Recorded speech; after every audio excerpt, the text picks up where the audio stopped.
Bonjour à toutes et à tous. Bienvenue dans les rendez-vous de Stephen K, le podcast. Je m'appelle Steven Kitirat, réalisateur et journaliste autodidacte. Depuis 2016, j'ai rencontré des personnalités hors du commun et je suis ravi de vous faire partager ces échanges. Ensemble, nous allons à la rencontre des héros du quotidien qui partagent leur vision du monde, une perception positive qui aide à envisager l'avenir avec optimisme.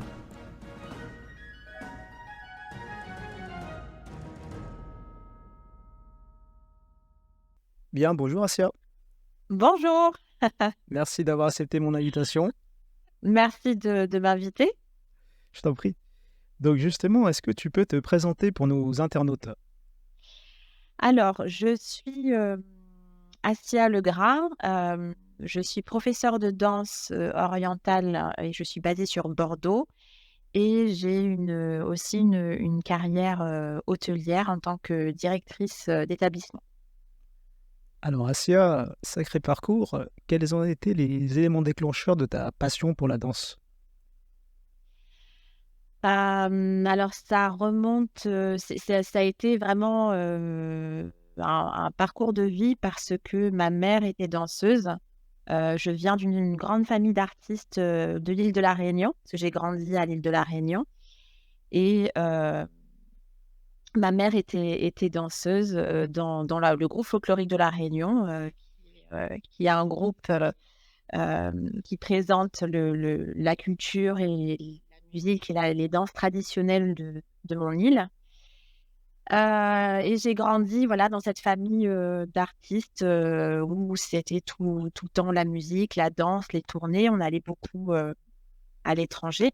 De fil en aiguille, aussi, j'ai fait des tournées, j'ai rencontré des gens, différentes cultures, hem et d'où, la danse orientale parce que pendant une tournée à Saverne, j'avais juste 7 ans et j'ai rencontré donc la troupe de Port Saïd, donc qui est une troupe égyptienne et j'ai eu le coup de foudre, le coup de cœur, total et j'ai dit: «Voilà, je veux faire ça», En fait, c'était vraiment, viscéral quoi, organique. J'avais besoin de j'étais en admiration devant ces danses, devant cette culture, et je voulais absolument, apprendre donc à 7 ans. Donc évidemment, j'ai commencé, devant le miroir, hein, parce qu'il y avait pas de cours de danse, de folklore et cetera. Hem, Ma mère m'avait laissé, j'avais récupéré des affaires du coup, à elle et avec des cassettes, vous savez les cassettes qu'on rembobine avec le stylo, et puis, de fabuleux artistes égyptiens, Abdel Halim Hafez, Kalsoum, que j'écoutais en boucle, en boucle, en boucle, elle aussi écoutait et du coup, j'ai vraiment été prise par cette danse qui est juste magique et j'ai voulu partir, sur la métropole pour pouvoir, en apprendre plus et j'ai toujours eu cette curiosité, en fait, par rapport à la danse. Donc je suis arrivée après à Bordeaux et voilà, j'ai fait mes premiers cours, et puis de fil en aiguille, je suis partie sur Paris. J'ai fait aussi des cours et puis voilà, petit à petit, j'ai essayé de me former. Donc c'était pas du tout dans le but d'en faire une carrière, c'était, vraiment de pouvoir j'adorais cette danse, en fait, tout simplement. Il y avait pas aucune ambition, derrière et puis, j'avais aussi cette passion pour l'enseignement. Heu Voilà, ça m'a amené de fil en aiguille, à avoir, aussi des opportunités. Donc, j'ai fait l'open de danse orientale, sur Paris. J'ai été repérée par Amelia Zidane, qui est une danseuse, libanaise qui m'a demandé de faire, heu, une intervention dans, une émission au Liban qui s'appelle Heziyana Wahem. C'était un moment de ma vie où j'avais décidé aussi de faire, mes études pour une carrière hôtelière. Donc là, j'étais un peu face à un dilemme. Heu, mais j'ai quand même j'ai décliné l'offre, parce que je voulais vraiment avoir un autre bagage dans mes études, c'était vraiment très important. Voilà, donc ça, c'est l'autre côté un petit peu hôtelier. Et pour continuer la danse, j'ai ensuite intégré une troupe qui s'appelle Belly Dance Evolution, donc qui est dirigée par Jelena Carlano, qui est une Américaine et qui est une troupe qui internationale, hein, c'est une troupe qui fait énormément de tournées, qui présente des spectacles sur des théâtres. Ça a été une expérience vraiment incroyable. Donc, j'ai fait ça de 2012 à 2016, où j'ai voyagé énormément aux États-Unis, au Maroc. On a fait cinq semaines aux Pays-Bas. On a fait aussi l'Allemagne. On a fait l'Italie. Voilà, on a énormément voyagé. C'était une fabuleuse expérience. Suite à ça, j'ai participé à un concours qui s'appelle Belly Dance of the Universe, qui est à Long Beach, où j'ai remporté le concours. Ça a été une expérience qui a été super pour moi, parce que j'ai énormément appris aussi. Et voilà, donc il y a eu cette expérience qui a été vraiment extrêmement enrichissante. Et j'ai continué après mon petit bonhomme de chemin dans la danse. Alors là, c'est vrai que j'étais plus je pense, plus je prenais de l'âge, j'avais l'impression de vouloir encore plus aller en profondeur dans toute la partie théorie de la danse, parce que c'est vrai que bon, c'est pas non plus que des chorégraphies, c'est aussi apprendre un maximum de choses dans les folklores, l'histoire de cette danse, etc. Et je suis toujours en apprentissage. Et voilà, c'est un parcours un petit peu atypique. Et c'est vrai que de passer du groupe folklorique de La Réunion, toute petite, à de l'oriental après par la suite, c'est un parcours de danse. Voilà, depuis que j'ai 4 ans, j'ai fait aussi du jazz. J'ai intégré la Cour des Arts aussi à La Réunion. Et ça m'a permis d'avoir aussi des super bases, en tout cas qui m'ont beaucoup servi après par la suite. Voilà, je résume un petit peu. Pas mal. Donc, ton école est à Bordeaux. Qu'est-ce que tu Alors, apprends? j'ai pas d'école. C'est pas une école de danse que j'ai. Je donne des cours dans des structures D'accord. pour des femmes qui sont débutantes, intermédiaires, avancées et semi-professionnelles.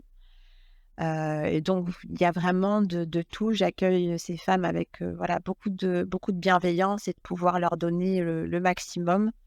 Parce que c'est vrai que souvent, ce sont il y a vraiment de tout. Il y a des personnes qui viennent pour des cours juste pour voir la technique. Il y a des personnes qui veulent un peu se reconnecter avec leur corps et qui ont... J'aide aussi, je les accompagne dans l'acceptation d'elles-mêmes, l'estime de soi. Je pense que la danse, c'est vraiment très important pour ça. Et j'essaie vraiment de les accompagner parce que voilà, elles sortent elles viennent de divorcer, donc elles ont perdu un peu la confiance en elles, ou parce que elles ont eu un bébé, donc elles doivent se familiariser aussi avec ce nouveau corps devant le miroir, où c'est pas forcément évident. Donc il y a vraiment une partie presque thérapeutique, je dirais, qui aide énormément les femmes, et je les accompagne, hein, que ce soit femmes, que ce soit adolescentes aussi, parce qu'il y a aussi d'autres problèmes. Euh, mais voilà, à travers ça, j'essaie de leur donner un petit peu de ce que je sais, de mon expérience, et surtout de ma vie un peu, parce que c'est une danse qui est quand même exceptionnelle. La danse de la féminité par excellence. Donc oui, j'essaie de leur enseigner en tout cas le maximum. Ce que tu m'avais dit tout à l'heure hors interview, c'est que la danse, a priori, qu'on entend une danseuse, on voit une danseuse, on ne la prend pas au sérieux. Enfin, alors qu'il y a autre chose derrière. Exactement, c'est vrai que en tout cas la danse orientale est un peu victime de préjugés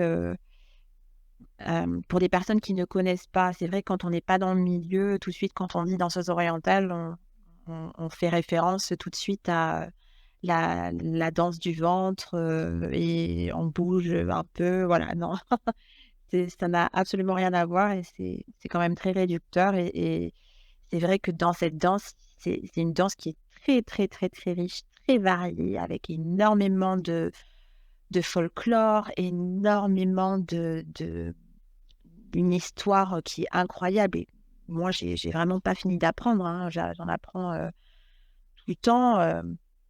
Et c'est vraiment quelque chose qui est ancré, en fait. C'est un préjugé qu'on a encore euh, aujourd'hui. Et c'est vrai qu'il y a énormément de professeurs en France, à l'étranger. Euh, c'est vrai que ça se démocratise beaucoup, mais le chemin est encore long.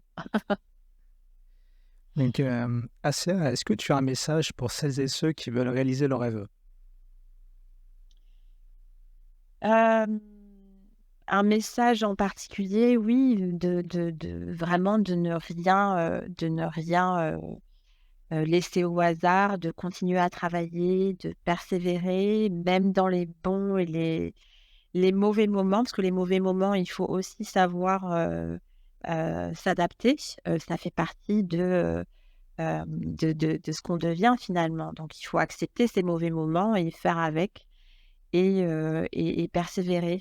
C'est vrai que moi, je n'aurais jamais dit qu'une petite fille venant de l'île de la Réunion avec des origines, avec un parcours un peu atypique, arriverait aussi à avoir voilà, un côté danse et un côté aussi en tant que directrice d'un établissement. Voilà, ce sont des choses qui sont... il faut continuer à avancer. Il faut continuer à avancer, à s'enrichir au maximum et à se motiver et à être aussi discipliné, parce qu'il y a aussi de la discipline et de la rigueur derrière. Mais de ne pas perdre espoir, une seule seconde, jamais. Voilà, le message.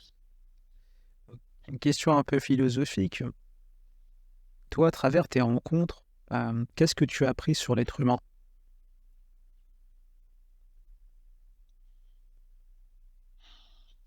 C'est une très bonne question. Euh, j'ai, je pense que l'être humain est-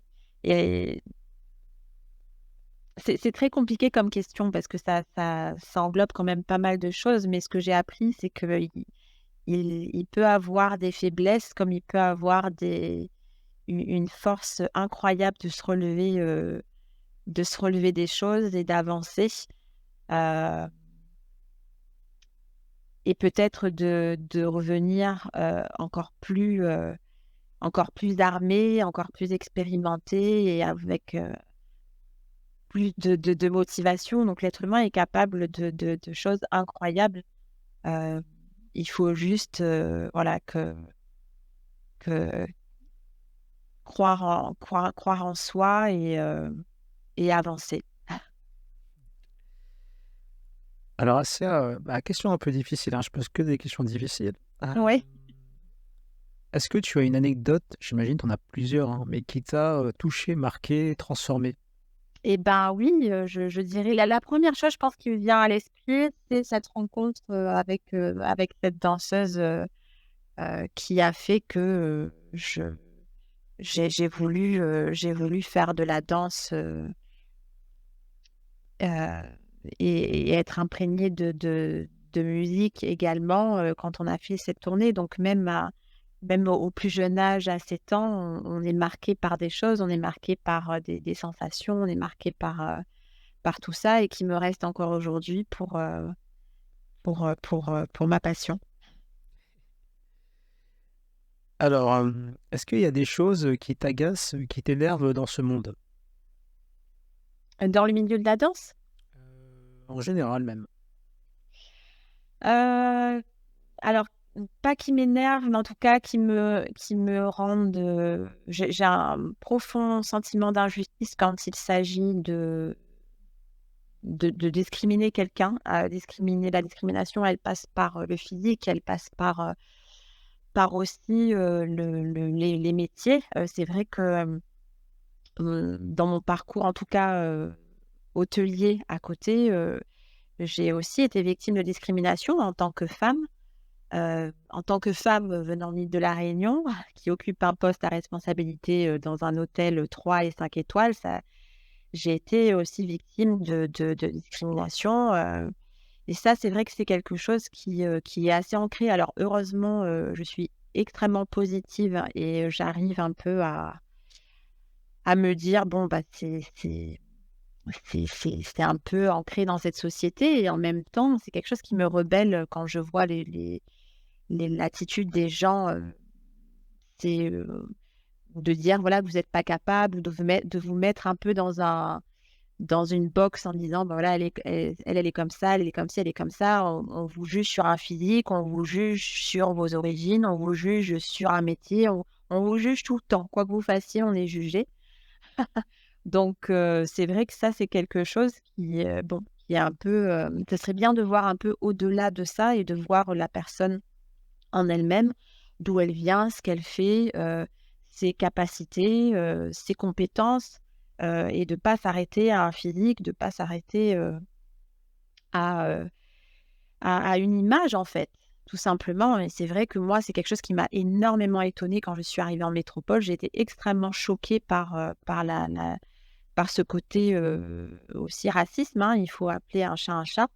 Heu et c'est quelque chose que je n'ai jamais connu à La Réunion. On est une île, vraiment, où on est créole, il y a pas ce côté communautaire, on vit tous ensemble. La mosquée est à côté de l'église, qui est à côté du temple tamoul, on n'a pas ça. Moi, petite, heu, j'avais pas un noir, un jaune, un blanc, j'avais des amis, c'était mes amis et ça, c'est quelque chose qui est en tout cas que j'ai remarqué, en métropole à mon arrivée, c'était vraiment, oui, ça c'est quelque chose qui m'irrite profondément.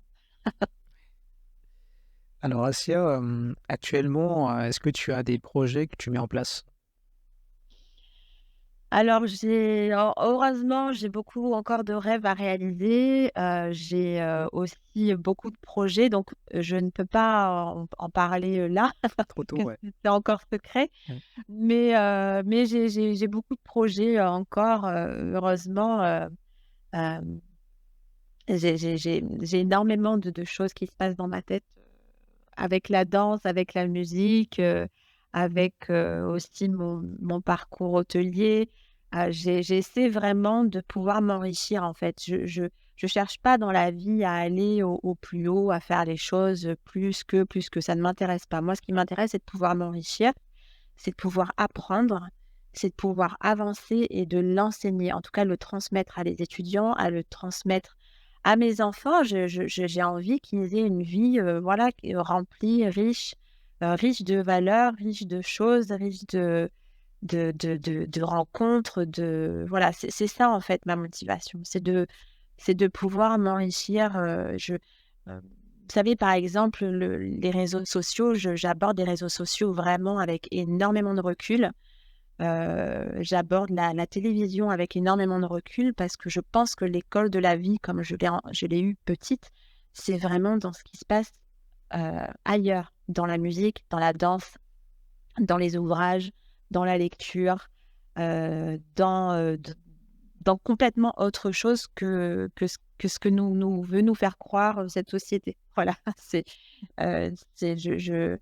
j'ai vraiment envie d'avoir, en tout cas d'inculquer ces valeurs, plus tard, au plus grand nombre et la vie, c'est sans arrêt, voilà, l'apprentissage, de pouvoir, s'enrichir de vraies choses, de vrais contacts, de ce côté humain, dont on a tous besoin, d'apprendre à connaître l'autre, sa culture, ses origines, son parcours, de s'imprégner de ça, d'essayer de se motiver, voilà, il y a des gens qui sont tellement inspirants dans n'importe quel, secteur, dans n'importe quelle, classe sociale, et des fois dans des classes sociales qui sont aussi précaires, des gens qui sont tellement inspirants dans leur vie, qui ont tellement fait de choses, qui ont eu des parcours très difficiles, et ça, moi, je m'enrichis de ça. Et je m'enrichis de ces personnes qui ont énormément de connaissances. Moi, c'est ma motivation en tout cas et j'espère, que même à 70 ans, à 50, 70 ans, à 100 ans, je pourrais toujours continuer à apprendre de l'autre parce que finalement, c'est ça le plus important et de danser la vie, de danser sous la pluie, comme disait Sénèque, de vraiment de s'enrichir au maximum. Voilà. Alors Assia, est-ce que tu as des personnes qui t'ont inspiré, tout domaine confondu, hein? Tout domaine confondu, j'ai une c'est très difficile de citer des noms parce que énormément de personnes m'inspirent. Hem, Ma mère m'a toujours inspirée. Alors c'est vrai que je l'ai perdue très jeune, mais ça quelque part, je suis là pour ça. Quand je danse, c'est comme une connexion que j'ai avec elle parce que, je danse pas pour danser, pour me montrer, je danse parce qu'il y a quelque chose qui se passe en moi. J'ai besoin de ça, donc je pense à elle surtout, mais après je pense aussi à ma tante qui m'a élevée, qui a eu quand même un parcours, incroyable, qui s'est relevée d'énormément de choses extrêmement difficiles. Je pense aussi à mon père, je pense à énormément de gens que j'ai rencontrés tout au long de ma vie, qui m'ont accompagnée, à un certain moment de ma vie, donc avec qui j'ai des contacts toujours ou pas, mais dans tous les cas, elles ont fait partie de ma vie. C'est quelque chose que je n'oublie pas. Mais voilà, ce sont des gens, beaucoup de gens ont été très, très inspirants. Donc après, c'est vrai que je ne peux vraiment pas, citer de nom dans le métier hôtelier où j'ai rencontré, des super, à l'époque, des super, collaborateurs ou directeurs qui ont compris aussi que je dansais, qui ont accepté le fait que je danse, qui ont malgré ça, qui m'ont accompagnée à ma formation, au fait que je sois directrice, d'un établissement. Tout ça, je le dois aussi à beaucoup de gens, dans le milieu de la danse aussi, à des personnes qui ont été extrêmement bienveillantes dans mon parcours, qui m'ont donné aussi les armes pour pouvoir, m'enrichir, et d'avoir les bonnes informations au bon moment. Donc et puis voilà, il y a vraiment énormément de personnes qui m'inspirent et heureusement, c'est ce qui fait que, j'ai pu aussi, avancer, comme j'avance aujourd'hui et vraiment, je ne me limite pas. Si j'ai envie, j'ai envie de faire, voilà, de la danse professionnellement, je le fais. Si j'ai envie de faire, la direction dans un hôtel avec une responsabilité, je le fais. Si j'ai envie de jouer de la batterie, ou de faire des percussions, je le fais également. Je ne veux pas m'arrêter et qu'on m'impose, on me dit: «Stop», non, je continue parce que j'ai envie de continuer, parce que j'ai été inspirée par toutes ces personnes et que, je pense que notre potentiel, que ce soit hommes et femmes, est sans limite. Il faut arrêter de se donner des limites. Il faut, aller, si on est passionné dans les choses et s'inspirer, au maximum. Donc, je remercie, voilà, vraiment toutes ces personnes qui ont été autour de moi, qui sont toujours autour de moi en tout cas et j'avance, voilà, à mon rythme, doucement mais sûrement. Je suis pas du tout dans le côté, je suis là vraiment pour m'enrichir, voilà, tout simplement.